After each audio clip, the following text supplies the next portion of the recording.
Welcome to the HR Fix, the HR podcast for HR professionals who want to grow and be the best.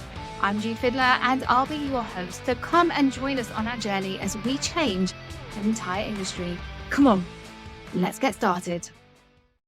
Honesty is a very interesting topic inside of HR. It's something that if you interview for a HR role and you say to people, are you honest? Are you open? Are you transparent? And they'll say yes. And in fact, to the extent that you'll say, what's one of your greatest skills? What is your skill that you think is the best thing that you should bring to a HR role? And they'll go, oh, I'm talking about my honesty, that I'm people friendly, that I'm a people person. And they don't really appreciate or understand what the HR role is. And I think the best example of the lack of honesty inside of HR is a redundancy process. Let me explain what I mean by that. Most redundancy process that have ever been done, that I've ever been involved with, that I've ever advised upon or ever tried to help out HR professionals with, because they've come unstuck. And this is the reason they've become unstuck, or what we call fake redundancies. A fake redundancy is where you start with the end in mind, where you know exactly who's going to go, and then you design the process to make it look like that decision is justified. So a normal, real, open, honest redundancy would be to start at the start and to say, this is the business grounds. This is, we've lost a client, we're losing business, whatever it might be. And this is the criteria that we're going to apply. And it's an objective matrix, an objective scoring system, an objective interview process, whatever it might be. It is transparent. And we're literally inviting people to come and have, is there a better, discussion? Is there a better way that we could be doing this? What could you be thinking? Is there a better way that we could be saving money? All these sorts of things. And it's open and honest, and we don't know who's going to go. But that doesn't happen. That doesn't happen in HR. And we have this, what we call fake redundancy process. And I understand it. I understand it from a business owner's point of view, because they don't want to lose their good staff. They want to lose their bad staff. So even though there's no performance issues, or maybe there's nothing that's actually notable, there's not a problem, but they still want to keep the better people. They still want to keep those who are harder working, got a better attitude, they're more reliable, they're better employees, but you can't differentiate them in a scoring matrix. So that's what happens 99% of cases. And we are then sitting in a meeting with our bosses, with our advisors, and saying, unfortunately, there's a redundancy process. This is who we want to get rid of. And we sit there and we agree with it. We help plan it. We strategize it. We discuss dates. We do everything we need to do. And then 2 days later, we're sitting in that room with that employee, sitting there screaming like a canary, saying, we don't know who's going to be going. Yeah, we do. We don't know the process. We don't know the results of a selection matrix or how it's going to be scored. Yeah, we do. We don't know the length of the process. Yeah, we do. And then we offer things like, do you have any ideas? We want you to go away and think about how you can change the situation. What ideas can you bring that we can, for cost reduction, or that we can remove whatever it is that we need, the business grounds, whatever it is we need to remove 2 people, 2 FTE of whatever hours it is a month or something, how we can reduce that cost. We want your ideas of how we can do that. And we know there's not a hope in hell of anything that they're going to bring back to us that we're going to say, yeah, that's fine, we're going to change the result. We know that when we're offering them. And then we're saying to them, actually, there could be other jobs. There could be suitable alternative employment. Look, I've even got job specs. It's not quite your role. It's a bit different. Some of you are in different, area of the company, different department. You're very welcome to apply. Let me know by next week if you want to apply for any of these roles, or if you've got any questions on it. We know there is not a hope in hell that this guy is going to get this job. We are literally lying through our teeth. We are literally trying to protect the organization. We are literally trying to do whatever we can to make it seem that we're not doing the pathway that it looks like we've been doing, that we've been instructed to do, that we were actually a part of designing the strategy for. And there's nothing about this that's honest. It's a waste of time for every single person. And I'm not saying that if you're doing this or have been a part of this, or you've been an employee involved in this, that is wrong, because literally every single person is doing it. You need to find a better way of doing it. But I'm just saying that is what happens. And interestingly, when you look at that, nobody's told you to lie.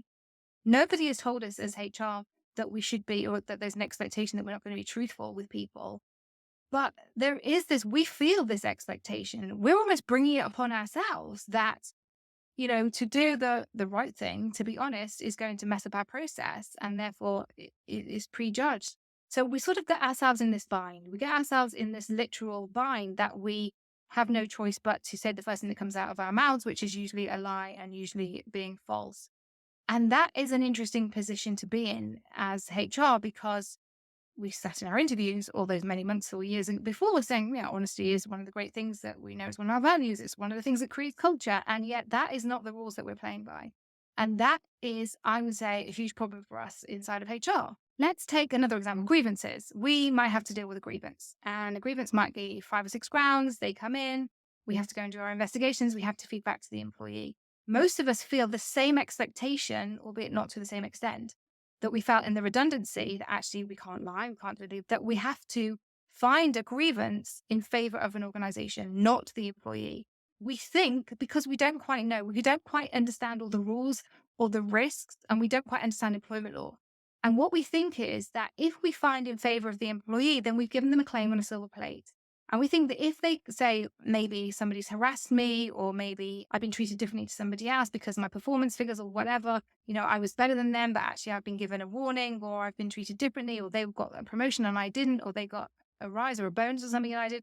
And we think that something could be really easy and really, it's really objective. That my performance was good, they got a rise, I didn't. That we actually would sit there and we will try and defend that position. And we say, well, actually, you had lateness or you had sickness, and we look to find whatever we can to justify that position because we want to support our employer. Again, we've not been told we have to do that. There's no expectation. Not in our job spec, we have to lie, we have to make up things, or we have to protect our company when it doesn't make sense to do so. And there's no common sense there to do it. But we think that it's our role in our position to go to the nth degrees in order to not uphold grievances. Because again, we don't understand what damage that could do. And we think, and employees to the same extent think that they've automatically got a claim and they're going to get compensation if we find in favor of their grievances. That's not how it works. If you understand grievances, if you understand employment law, if you understand the redundancy situations and how they work, and you have confidence in your position, then actually that's where honesty can come into your roles. And I am dealing a lot with a lot of HR professionals who are coming unstuck, who are phoning because they have problems. And I'm happy to help anybody with any situations.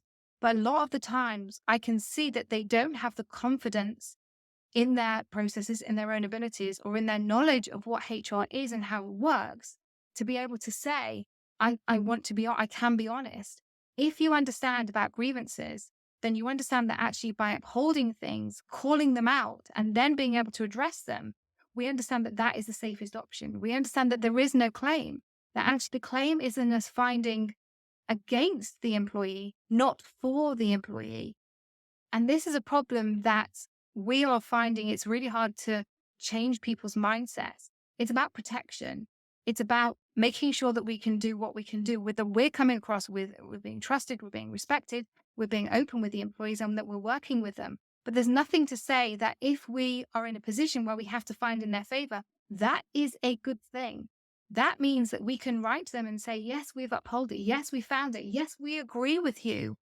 And we want to change it. We want you to work with us to change it. They have then got no claim. There is no constructive dismissal. There is no discrimination. There is no harassment. They had to bring it to us as part of the law. They had to lodge a grievance in order they want to take a case forward. And they had to bring it to our attention. They can't just hide it. And that is our golden opportunity. That is our golden ticket to do something about it and to be able to fix problems. If we sit in there and we are denying it, if we are refusing to accept that there's problems, we're hiding it or brushing under the carpet, that is where risk comes in. And that is why if you find yourself in a HR role being dishonest or thinking, gosh, they have got a case, but actually how do I hide it? Then you are being dishonest. You are doing the wrong thing. There is no one there telling you what to do. You are not being told by your managers that actually you must lie for the organization. If you were told that, then that's a separate issue, right? But you are not being told that, but it's just your expectation that that you have this loyalty, this dedication, this to the company, that you have to uphold them come what may, even however daft that makes you seem.